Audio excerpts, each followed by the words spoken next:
नमस्कार सर्वांना, मी रुपाली भोसले. स्वागत आहे तुमचे माझ्या आजच्या नवीन ब्लॉगमध्ये. तर आजचा ब्लॉग हा बर्थडे स्पेशल असणार आहे. तुम्ही सावीसाठी जे गोड गोड छान छान शुभेच्छा आणि आशीर्वाद दिले त्यासाठी खरंच तुमच्या सर्वांच्या मनापासून खूप खूप धन्यवाद. तर इथे मी सावीची तयारी करून घेतली. त्यानंतर मी पण रेडी होऊन गेले आणि मी घेऊन आलेली होती सावीला खाली बर्थडेच्या ठिकाणी. इथे सावीने खूप छान सगळ्यांना फोटोज काढू दिले. परत त्यानंतर ना आम्ही तिचे ऑप्शन वगैरे केले आणि केक कटिंग केली.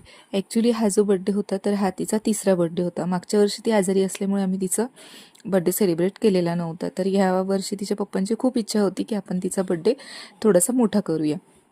तर आम्ही फक्त आमच्या अपार्टमेंटच्या लोक आणि 1-2 पाहुणे अशांमध्येच हा कार्यक्रम ठेवलेला होता.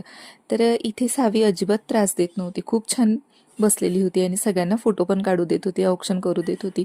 इतका वेळ केक तिच्या समोर होता तरी पण ती खूप कंट्रोल करत होती केक कटिंग करण्यासाठी. आणि हो, हा जो केक आहे तो मी बनवलेला आहे बरं का. तुम्हाला कसा वाटला मला कमेंट करून नक्की सांगा.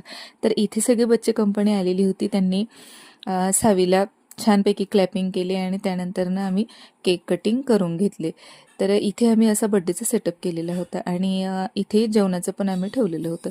तर जेवणामध्ये पावभाजी, गुलाबजाम, व्हाईट पुलाव आणि भेंडी, त्यानंतर पापड, सॅलड असे पदार्थ होते. तर ह्या सगळ्या आहेत आमच्या अपार्टमेंटच्या, स्वराज्य पार्क अपार्टमेंटच्या लेडीज. तर इथे बघा सावी इतकी छान त्या कटआउटसोबत खेळत होती. तिचे सगळे फ्रेंड्स होते. मुलांनी पण खूप एन्जॉय केला बड्डेमध्ये.